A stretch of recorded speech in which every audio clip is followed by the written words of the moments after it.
Yes, we are live. All right, I should stop editing the website live while we're talking. Hello, everybody. Hello, Podfeet. All right, I'm going to do, let's see. I'm going to do roll call, even though nobody remembered last week. Who was it? Was it Zoe? Somebody remembered after everybody had left, said, wait, did we forget to do roll call? That's too funny. All right, I see a pair of Bruces. I got me a Frank, a Jill, a John, a Sandy, and Zoe bringing the bacon from England. Hey, but you remembered at least. Yes, she did. Okay, Stephen Getz is not in the live chat room, but he's playing Farming Simulator. Wow, shows you where my show stands. Here, nice, Jill. I like it. I got to give Stephen a hard time here for that. I know it's really important that I text people while I'm talking to you, right? Let's see, that was 7 hours ago. Yeah, but I'll pretend that it wasn't. All right, let's do some playback here. Tell me if you can hear me and the music. Hi, this is Allison Sheridan of the NosillaCast podcast, hosted at podfeet.com. Good. All right. All right. Well, with that, I think we're ready to go. I'm hearing myself a little too much. So let's dial that back. That's better. All right.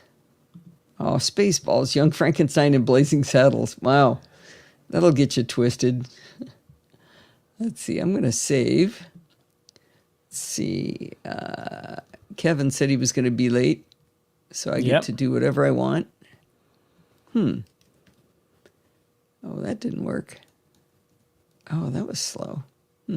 I changed one of my text expander snippets. My parents walked out of the movie Blazing Saddles because it was disgusting. To them. Yeah. I think it might have been the baked bean scene, but I'm not sure.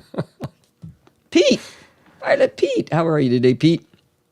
All right, here we go. Gonna start up. Hi, this is Allison Sheridan of the NosillaCast podcast, hosted at podfeet.com, a technology geek podcast with an ever so slight Apple bias. Today is Sunday, September 8th, 2024, and this is show number 1010. Wow, I'm having to change the whole way I say things around here. Well, you know I'm a big fan of everything Bart does. Hold on. September 15th. Okay, that's really funny. Why? Well, you'll hear later. Oh, okay. Is the show number right? Show number's right, and the title has September 15th, but the text has September 8th. Okay, thank you. Don't change it in there. Oh, Bruce caught it too. Okay, good. Thank you. And Kevin made it. Okay. Thank you, Bruce. Hi, this is Allison Sheridan of the NosillaCast podcast, hosted at podfeet.com, a technology podcast with an ever so slight Apple bias. Today is Sunday, September 15th, 2024, and this is show number 1010. Or should I say 1010? Man, I got to rethink this whole thing now, going to 4 digits. All right, I'm going to put in the chapter mark there.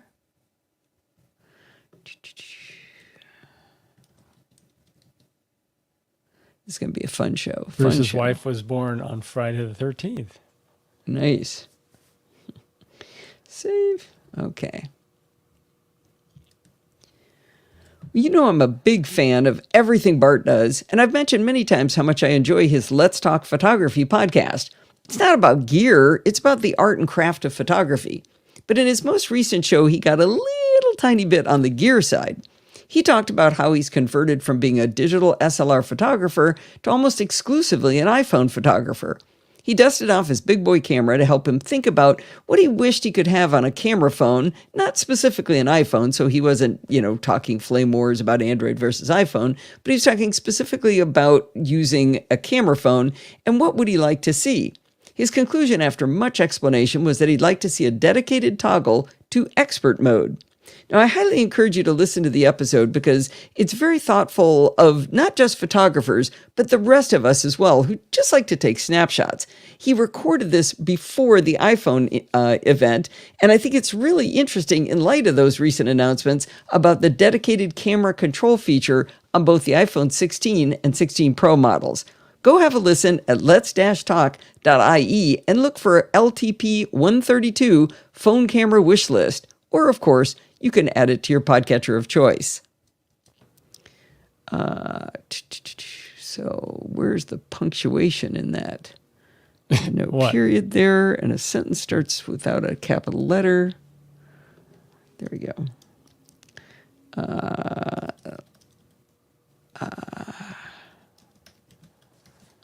Okay. Save. Yes, we've saved. Another chapter mark. They're coming fast and furious now. Now, I didn't do a bumper for the first one. That seems weird to do the bumper there, right? Oh, I see. I mean, right after I start? Yeah, I agree. Okay. But you're going to put one in now? Yeah. Yeah. What do we decide? Bumper before, chapter mark before or after the bumper? I don't recall. What makes more sense? I think it makes more sense if you want to. You don't care about listening to the bumper if you're jumping chapters, right? Yeah, that's just to separate from what happened before. But if you're going to jump right to it, you don't need that. Yeah. That makes sense. There we go. Okay.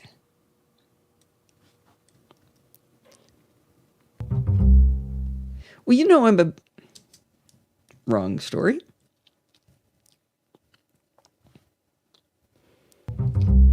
Well, Bart and I are back in the saddle on Programming by Stealth from our summer hiatus. It's funny, we actually scheduled it for the first time ever, even though pretty much every single year we have actually taken a hiatus in the summertime. This time, it wasn't an accident, we told the audience. In this week's episode, Bart takes on the task of explaining the philosophy behind why having a framework for software development is useful and even crucial as projects get bigger and more complex. We chose this topic because the XKPassWD project has already started using a framework called Model View Controller. We get the barest understanding of Model View Controller in this explanation from Bart, and the next episode of Programming by Stealth will be the wonderful Helma van der Linden explaining the details of her implementation of Model View Controller for the XKPassWD project. In the first episode of its kind, I will not be the only student in the class. Bart and I will be learning together. You can find Programming by Stealth in your podcatcher of choice, and of course there's a link in the show notes to pbs.bartificer.net. Ooh, you're going to be teaming up on Bart. You mean on Helma? Wait. Helma's going to be the teacher. Oh, she's the teacher. Yeah, she's the teacher. Okay, we're the students. This Crazy. is because Helma's more familiar with MVC? She's the one who implemented it already on the XKPassWD project, so she's going to explain what she actually did. You did say Bart and I will be learning together. Yeah. Okay. Oh, you'll allow it, will you? Listening. Yeah. I rarely do.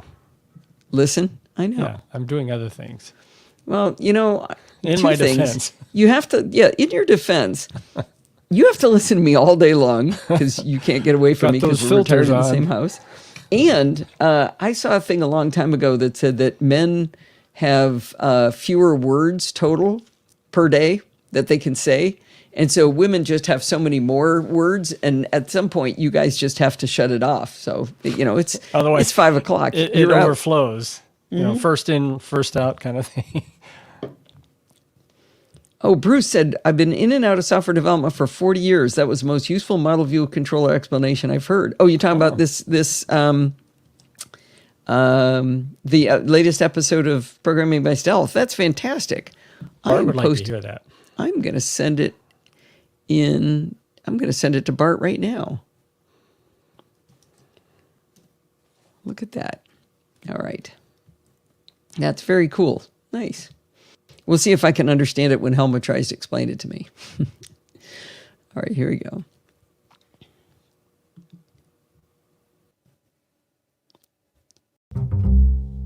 Shortly before we left on our Africa adventure, I had the great pleasure of being a guest on a relatively new podcast called Beyond the Post. The show is hosted by Rob Dunwood, who you may know from the SMR podcast and the Tech John, along with the infamous Bodie Grimm of the Kilowatt podcast.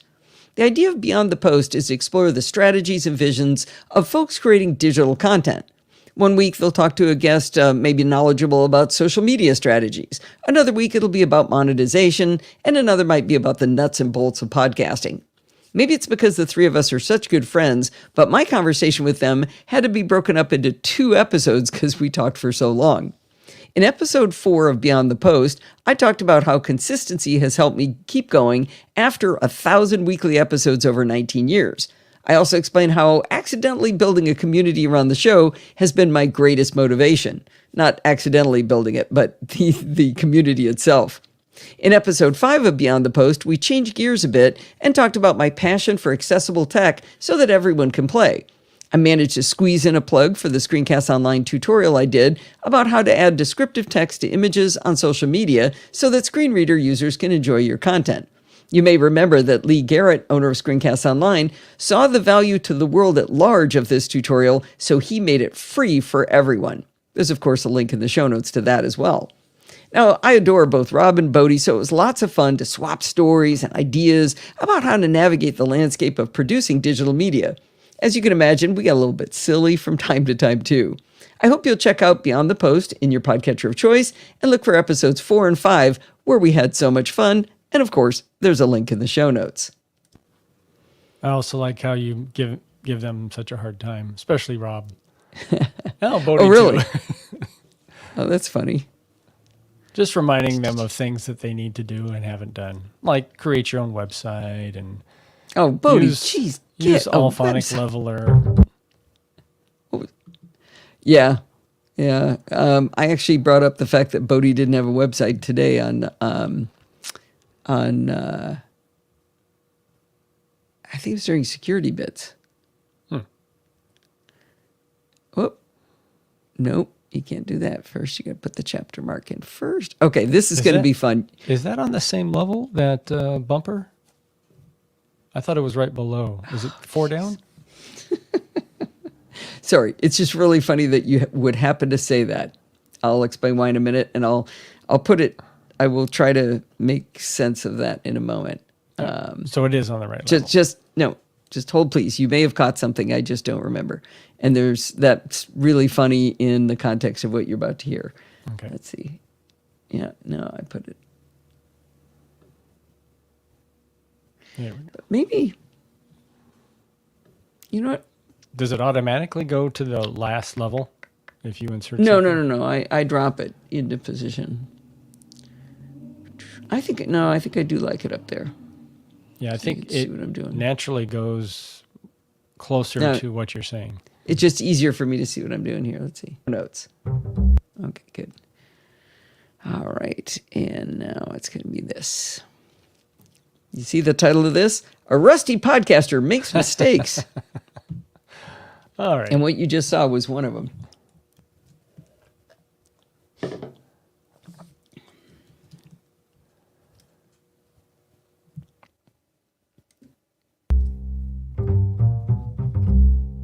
At the beginning of last week's show, you probably heard me say that the live audience heard the intro 3 times because I kept making mistakes. While Jill, Bart, and Alistair flawlessly executed their 3 shows, I could not stop messing things up last week. And that was only the beginning. Now, I'm going to blame automation for some of this. When I open a new item for the next NosillaCast post in Mars Edit, my blogging software of choice, I run a text expander snippet that sets up the standard information you see for the podcast posts. I've talked about this text expander snippet before, but let's walk through how it's awesome and also my greatest chance for error. When I start the latest post in Mars Edit for the NosillaCast, the title always starts with NC space and a hash, and then it's followed by the episode number. Now, we all know I find it nearly impossible to add the number 1 to the previous episode number, so Rosemary Orchard wrote me a shortcut that finds the most recent NosillaCast, adds 1 to the number for me, and then tells me the next NosillaCast episode number. Now, given that critical crutch,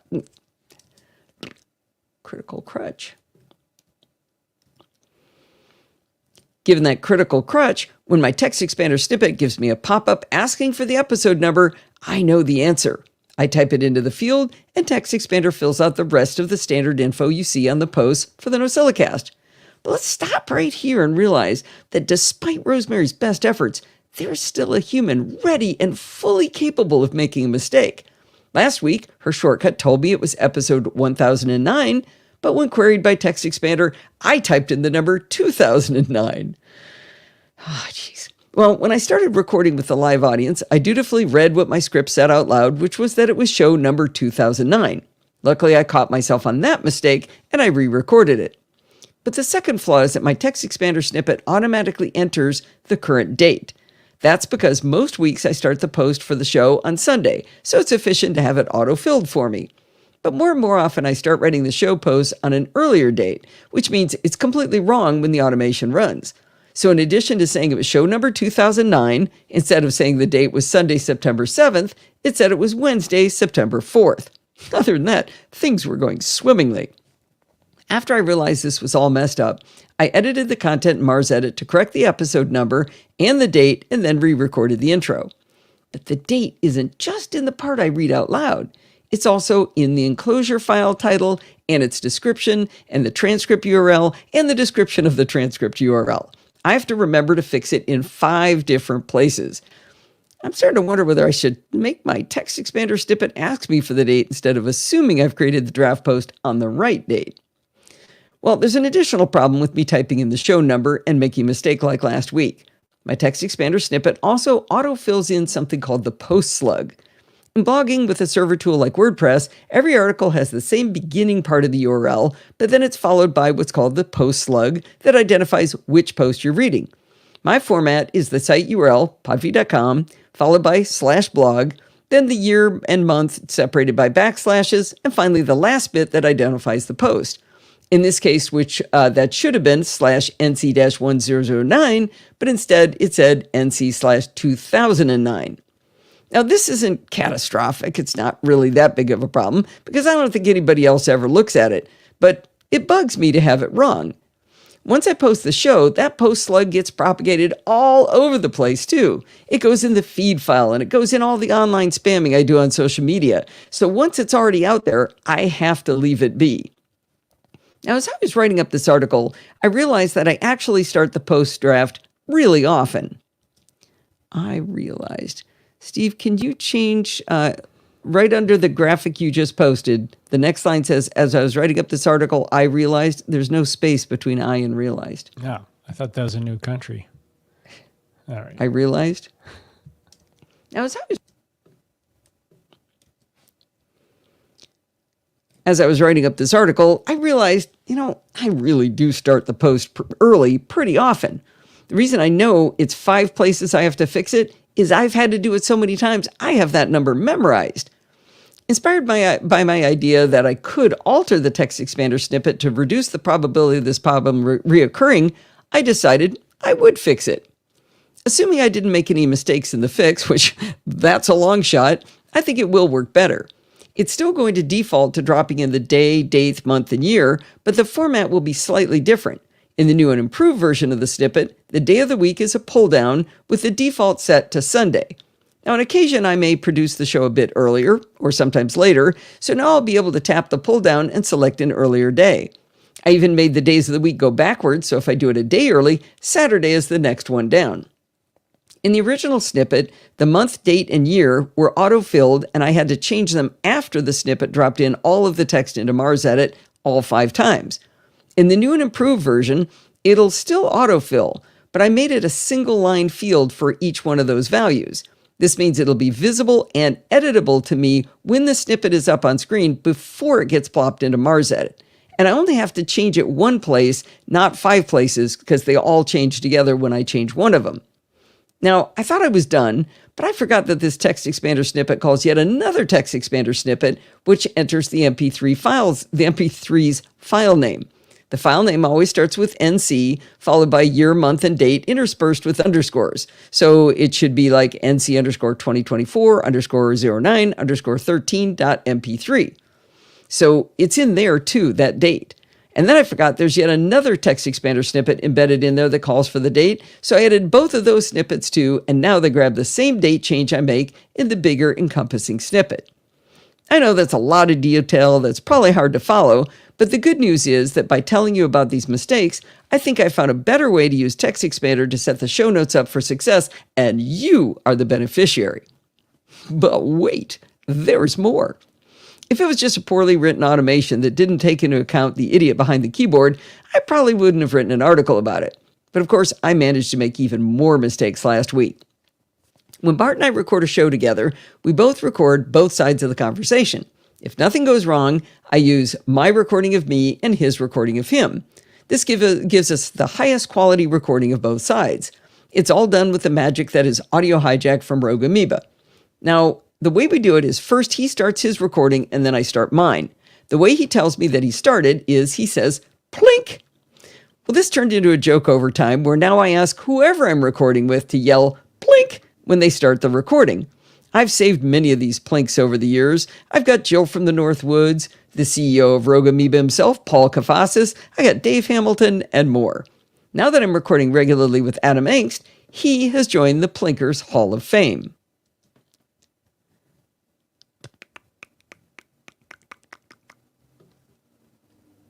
And I think Hall of Fame. Plink. Okay, Diatel? I don't know. I don't think so. Okay.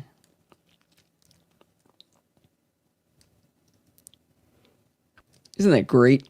Anyway, you don't normally hear the plinks because I cut them during the production of the show. If you attend the live audience show, sometimes you do get to hear them, and nobody enjoys these plinks more than Steve. When I lay down the audio tracks for Chit Chat Across the Pond or Security Bits in the NosillaCast recording with the live audience, Steve usually asks me to play the plink before I cut it out of the recording. Well, last week I dropped in my recording with Adam, and I cut the plink before he stopped me. But then he asked, hey, can I hear the plink? Well, I made a little bit of a fuss about how this might cause problems, and he said, oh no, it's not a big deal, never mind, but he sounded sad, so I undid the cut. Now that left the plink audio to the left of the real starting point, which meant if I played it for the live audience, it would be covered up by our fancy new bumper music. To fix this, I could have slid Adam and my recordings to the right, played the plink for Steve, and then slid them back and undid the cut, but I had a much better idea. Instead, all I had to do was mute the bumper audios track in Hindenburg. I played the plink, and then I used Command-Z to redo that cut to remove it. Anybody see the flaw in that process? Well, that undo-redo keystroke had no effect on Hindenburg, so it did not undo the mute.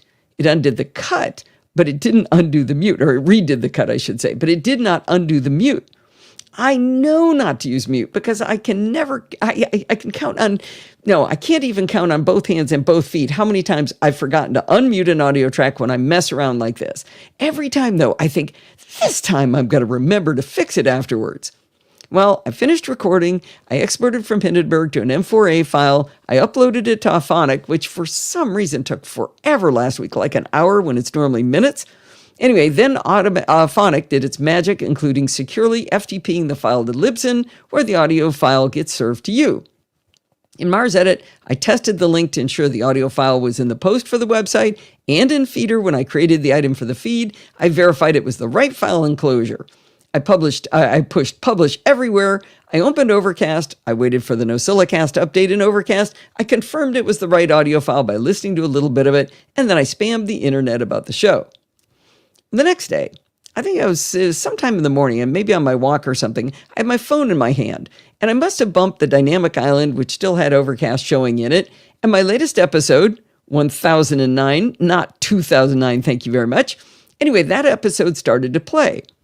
Imagine my horror when after a few seconds, I heard dead silence.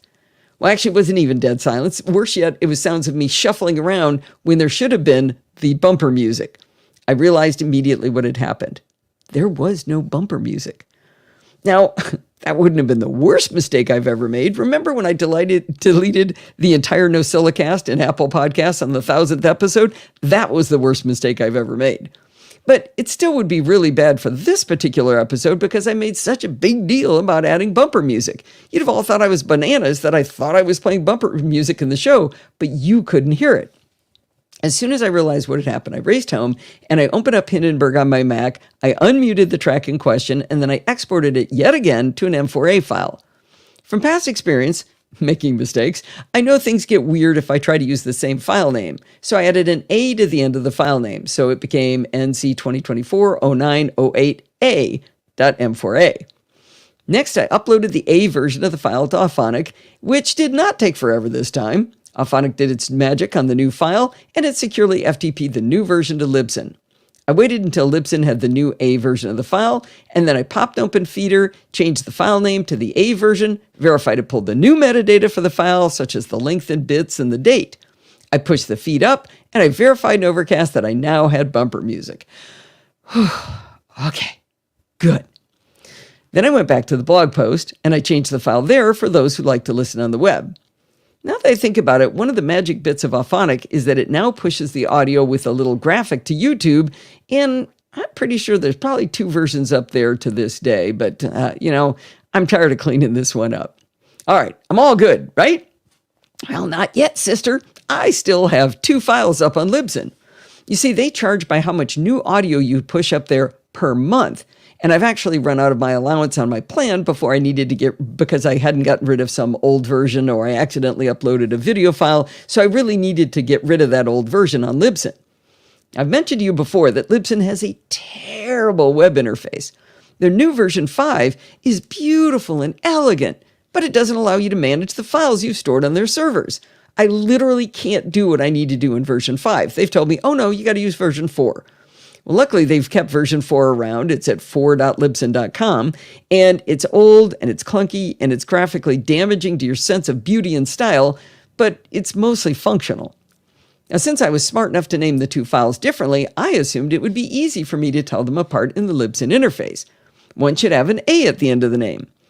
When I reran the production in Auphonic, I didn't change the title, and I think at that point, both files showed up with the same title on Libsyn, even though they were pointing to different files.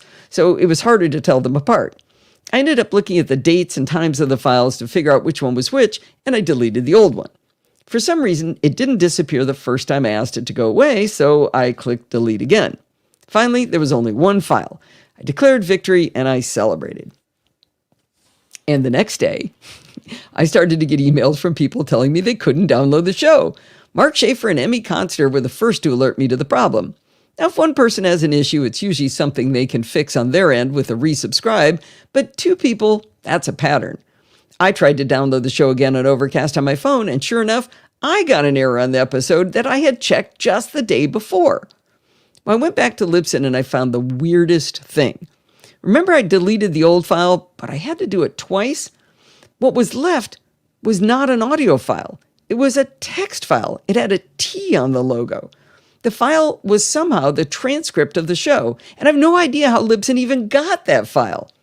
When Auphonic is done with its magic, it gives me a download link for the MP3, and as a safety net, I always download it to my Mac.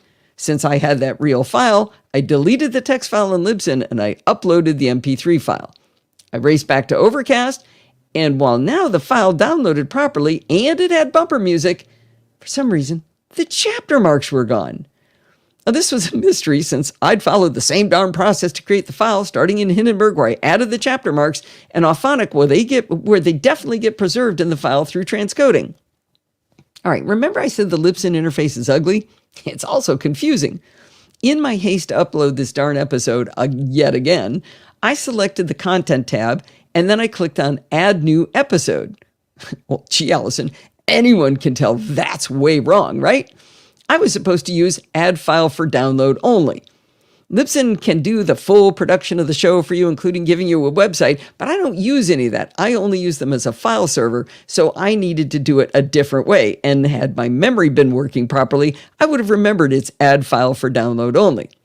Now, I still don't know why a new episode would lose the chapter marks, but when I deleted the file yet again, and I added it as a file for upload only, I finally had a working podcast episode.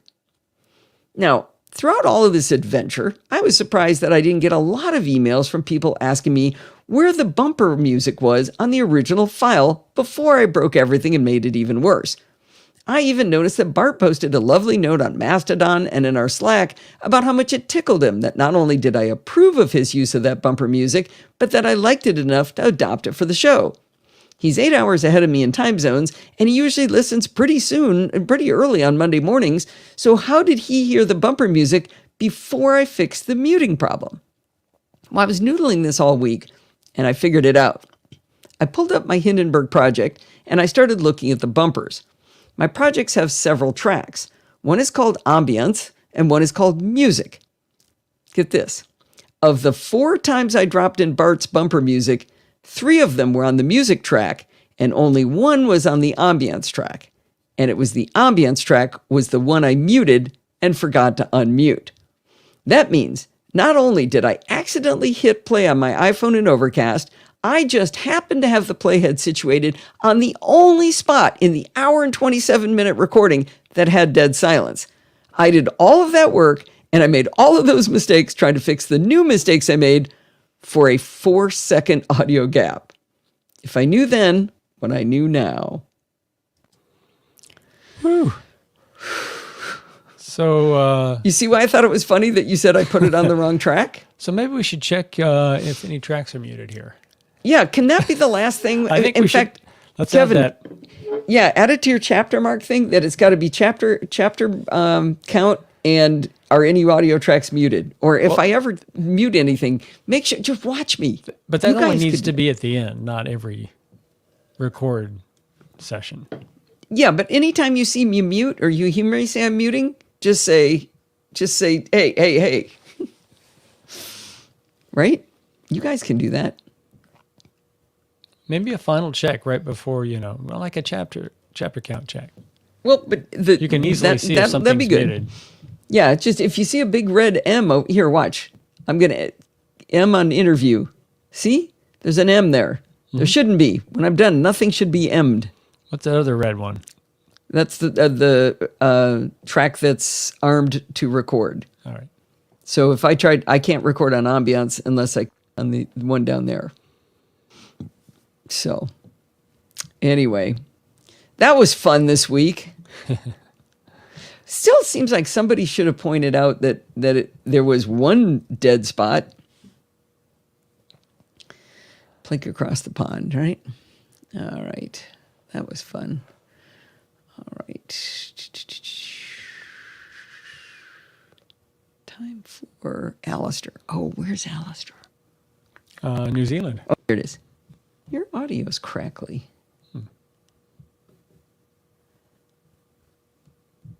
Is anybody hearing that every once in a while? I may have done a switch at that time. No, I'm hearing it now. Right now? Yeah. That's not it. That's not what I want. I want this. Let me listen to this and see whether I need to do any kind of intro. What I knew now. Oh, I didn't do the chapter mark.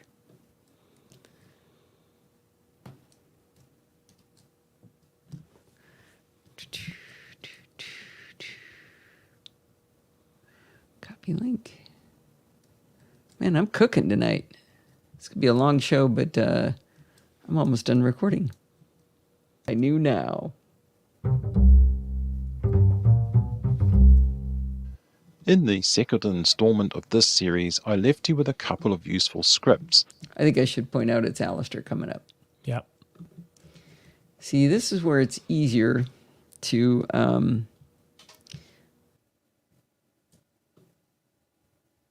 mute, but I'm not going to.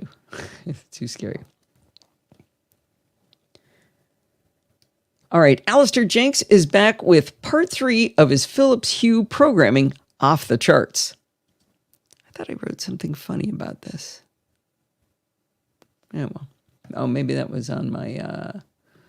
let's go these two. Jill taught me how to grab both of those at the same time. Okay, and grab you and move you over here. And let's see how that is now. If I knew then what I knew now. All right, Alistair Jenks is back with... Actually, maybe the bumper should be before me saying that. I think it should be. Yep. And put that there. Knew then what I knew now. All right, Alistair Jenks is back with part 3 of his Philips Hue programming off the charts. In the second installment of this series, I left you with a couple of useful scripts, one to fetch the device ID of a light given a name, and one to perform the conversion from RGB to CIE color. I developed those two scripts as a necessary part of what comes next. I have demonstrated the actioning of 4 different aspects of a light: power, color temperature, color, and brightness. In my goal of creating bespoke automation, I wanted simplicity. I didn't want to use different scripts for different tasks. I didn't want to have to use magic numbers like 153 Myrick. And I wanted an easy way to specify any combination of change and across multiple lights in one go. The result of this insanity is a single script which addresses all of these aspects. So, how did I get there? Well, buckle up. My first requirement was that I didn't want my script in my home directory with bespoke parameters. It had to operate like a native command. I achieved this in 3 ways. First, I named my script simply Hue. There is no .sh suffix. Second, I placed it in a directory that was already in my path. And third, I implemented standard command parameters.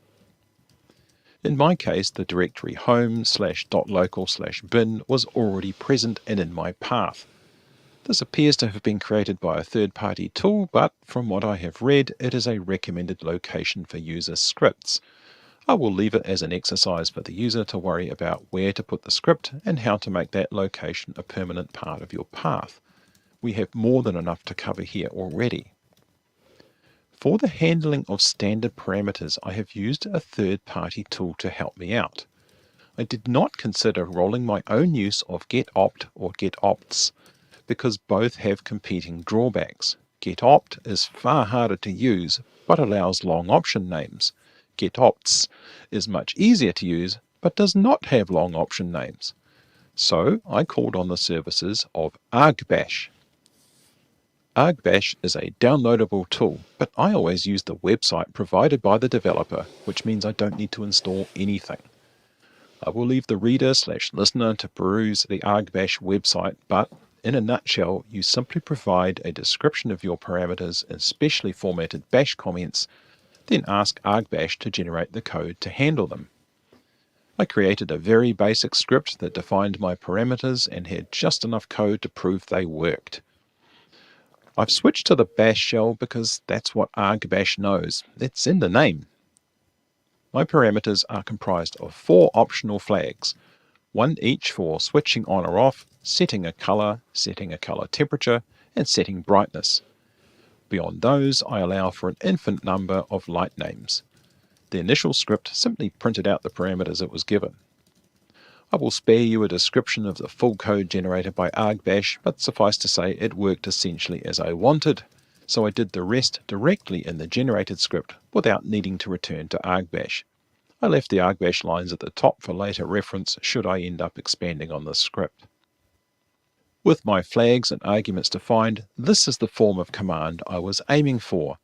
Hue --RGB 255,127,0 --dim 45 study S1, study S2, study S3. Those are the names of my lights. Now, on to how the script turns this kind of command into action. First, I added a couple of lines to define the Hue application key and the bridge IP address. These were mentioned in part 1 of the series. To use my script, you will need to edit in your own values. I defined a base URL variable that contains the IP address and the correct API path for both querying lights and, with the addition of an ID, actioning them. Next up are 2 functions. These are essentially the 2 scripts I produced last time. The only tweaks were to make them work with the variables in the rest of the script. Note that each of these functions simply echoes out the result. When we call them, we can use the same $open bracket command close bracket construct to capture that value. Now we move on to the first functional part of the new script. Because fetching light IDs takes a not insignificant amount of time, especially given I am allowing for an arbitrary number of them, I decided it was worth spending the time up front to gather all of the needed IDs.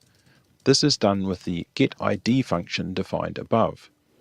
Also in this process, I am silently discarding any lights that could not be found. The result is an array of light IDs for use later.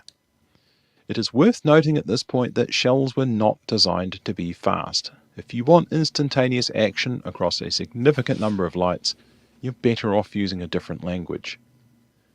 The next phase of the script is validation of the provided values. There may be edge cases, but I think these capture and complain about any fundamentally incorrect values. First up, I check whether I have at least one valid light ID. If I don't, the script prints a suitable message and exits right then. All of the following validations follow this basic pattern. The next validation is the most simple. If the switch flag is specified, it must be on or off. This is all fairly basic bash logic. Validating the RGB flag is a bit more involved.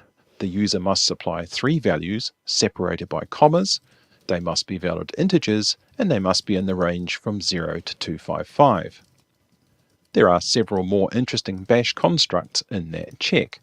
First, splitting up the comma-separated triplet into an array, which involves setting the separator and reading the values into the array.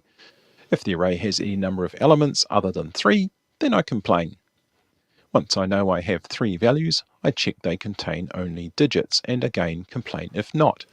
This uses the very powerful bash regular expression comparison, though in a fairly simple way. Finally, I now know I have 3 integers, so I check to see they are in the range 0 to 255. Up next, and a little simpler, is the temp flag for color temperature. Once again, a check is made for only digits, and when that is satisfied, I check the number is in the range 2000 to 6500. The final check is the dim flag for brightness. This needs to be an integer from 0 to 100. The checks are nearly identical to the color temperature ones, just a different range check. Once I get to this point in the script, whatever values I have been given are in good shape. So the next phase is to build up the JSON string that will write the actions to the lights. For each of the flags provided, these sections will add to the JSON variable using straightforward string concatenation with some conditionals thrown in. The switch flag section is the first. After this, each section also has an extra conditional to insert a comma if there is prior content. The RGB flag processing calls the getColor function to get the complete JSON object. The temp flag processing does the simple mirror calculation using BC. Finally, the series of JSON objects are wrapped in an outer object before looping through the previously collected IDs and applying the actions with the curl command. That's it. The complete script is 311 lines long. Without blank lines and comments, 236 lines, and ignoring the argbash bits, only 123 lines of code I have written myself. In use, the script can seem a little slow, but in my case, I have 6 lights and 1 switch connected to my bridge, and it is able to set 3 of the lights' color temperature and brightness in about 1 second. Setting a color takes more work in the conversion of RGB to CIE and sets the same 3 lights, including brightness, in around 1.6 seconds. In both cases, I can see the changes ripple across the 3 bulbs. The speed could be improved either with a more efficient language or by looking at storing IDs rather than looking up each one every time, or you could look into light grouping. There is plenty of scope to improve on my effort. For my own purposes, I will be using Better Touch Tool to script my Elgato Stream Deck buttons to perform various actions on my lights. The possibilities are many. You can find the full script on my GitHub account. Link in the show notes. All right. I need to say something about this. What I say.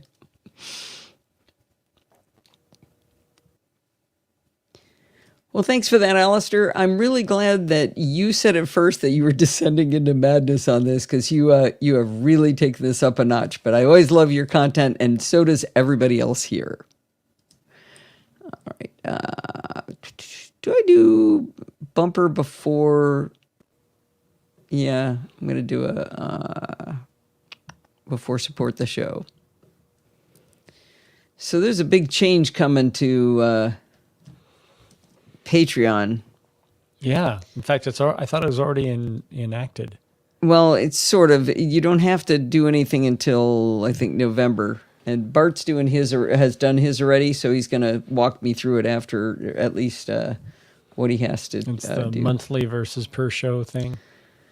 Yeah, it's a monthly subscription. And the thing I really don't like about it, it isn't a problem for the NosillaCast, but if you've got somebody who has is inconsistent in delivery of shows, they're going to get paid whether they do a show or not. So, like, if I didn't do a show for a month, the Patreon subscribers would still be billed. Oh. And I don't think that's right. You are very crackly. Am I? Yeah, I don't know if it's a mic, I but don't hear it. yeah, it is Apple's fault. Does That I'm crackly? no? The So Apple enforced this on all the podcast. Well, all of the Patreon accounts. yeah, but I'm gonna. So it's gonna have to go to monthly, but I So gotta you still can't- figure out. You can't turn off a month. Let's say you didn't publish for a month. Not although that Bart has said. Interesting. Is it true even if you sign up through the web? So the fact that there is a so there's an app for Patreon, and if you sign up through the app, the only logical thing is for me to charge people 30% more if they sign up through the app. And obviously, since it's an audio podcast, I can easily say, don't do it through the app. Cancel through the app and go do it through the web. And then you don't pay 30% more, just handing Apple 30% for something they had nothing to do with. But I do have to switch to subscription billing because Patreon's switching everyone to subscription billing in order to satisfy Apple, because that's the only way Apple will accept it. And so their only choice would be to get rid of the app altogether, or they have to switch everybody to subscription billing. So Apple caused this. Apple's wrecked it for everybody. I don't think it's going to be a huge difference to people. It recalculates for everybody based on how many shows do you normally do. And since I am dead on, like clockwork, 4.3 times a month I publish, I think it'll work out. Yeah, you don't have to worry about no shows. I do subscribe to a podcast that is very intermittent. In fact, hasn't been published in the past several months until recently.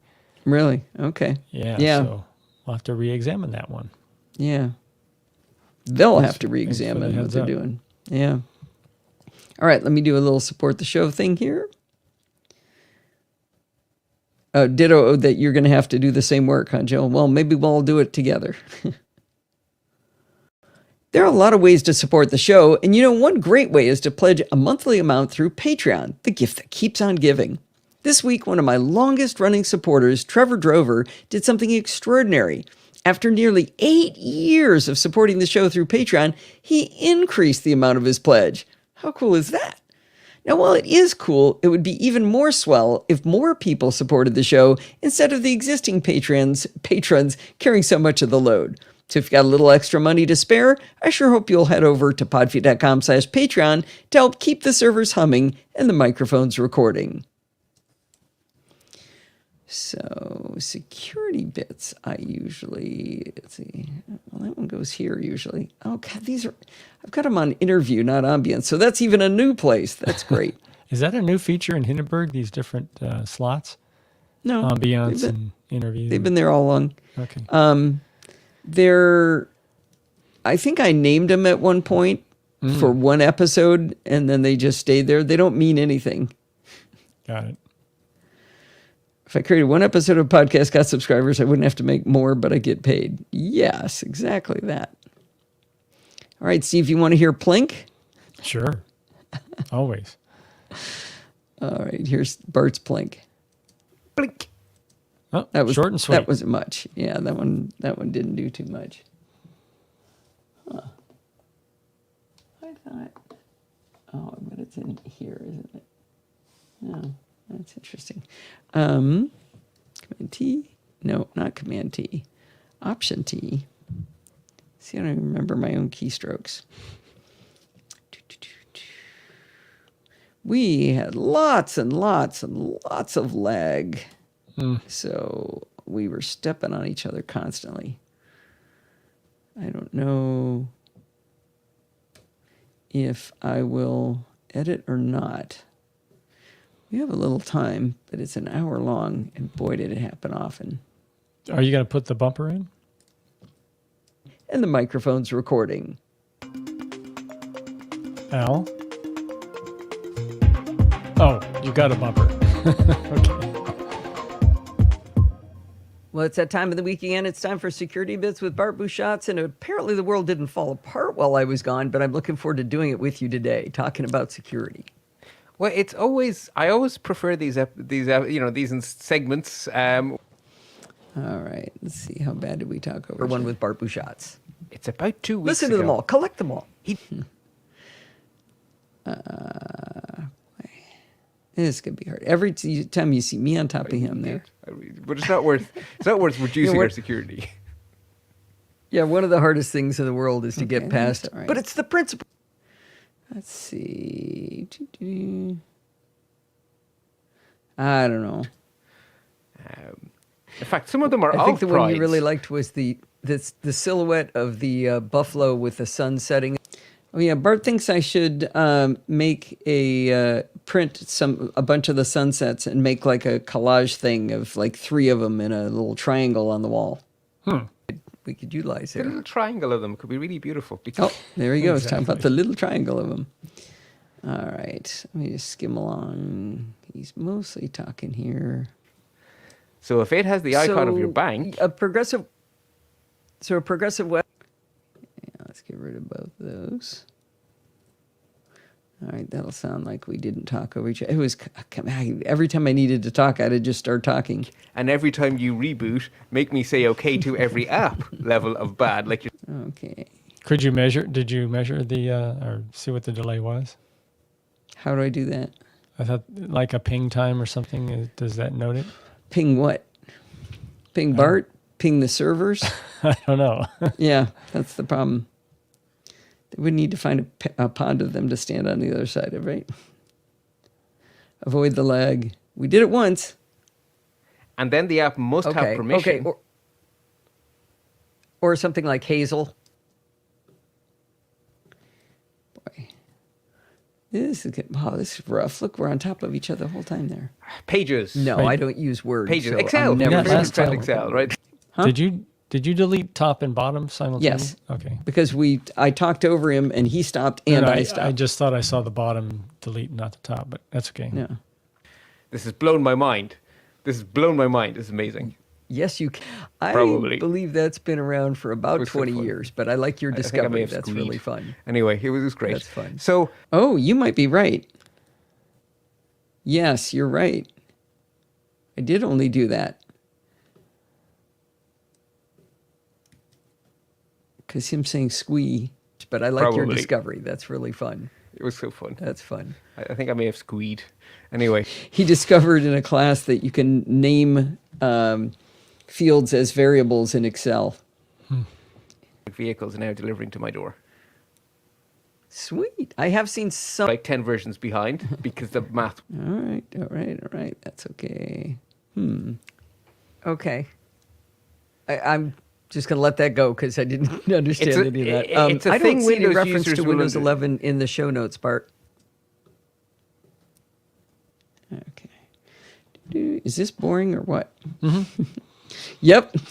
Well, I could let everybody go, or I could just not do this editing.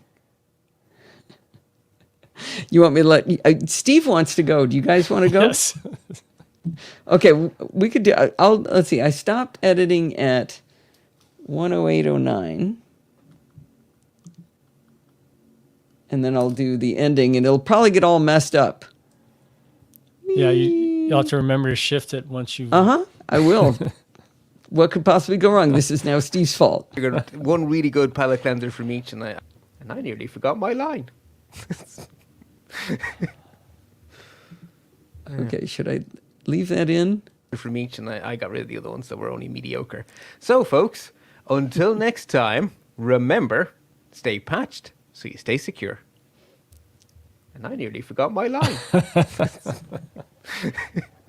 I think I'm going to leave it in. I think it should. All right. All right. Well, the live audience voted I should leave in that last little crack of parts there. Anyway, that's going to wind us up for this week. Did you know you can email me at allison@podfeet.com anytime you like? If you have a question or a suggestion, just send it on over. Remember, everything good starts with podfeet.com. You can follow me on Mastodon at podfeet.com/Mastodon.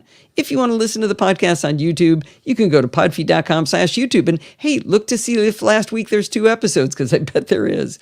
If you want to join the conversation, you can join our Slack community at podfeet.com/Slack, where you can talk to me and all the other lovely NosillaCastaways. You can support the show at podfeet.com/Patreon, like Trevor Drover does, or with a one-time donation at podfeet.com/PayPal. And if you want to join in the fun of the live show, head on over to podfeet.com/live on Sunday nights at 5 p.m. Pacific time, like Bruce from Alabama has started to do recently.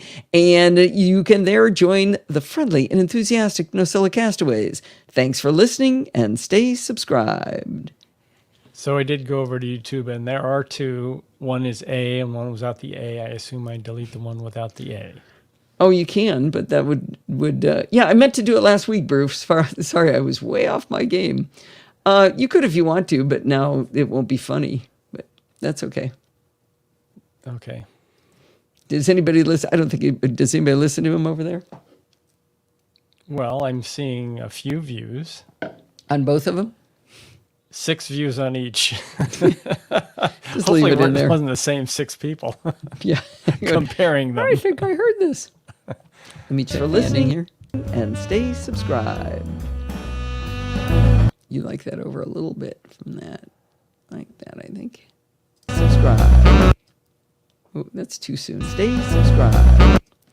All right, we got to get a chapter mark in here, Steve. Chapter count, I mean.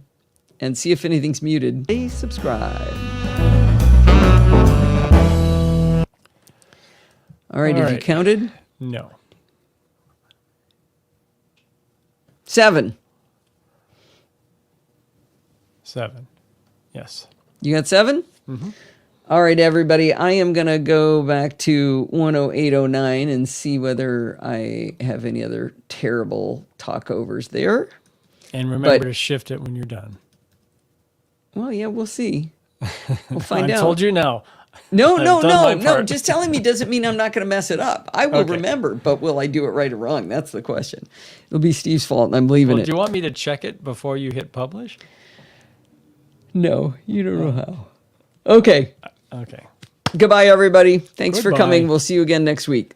Goodbye. Bye, all.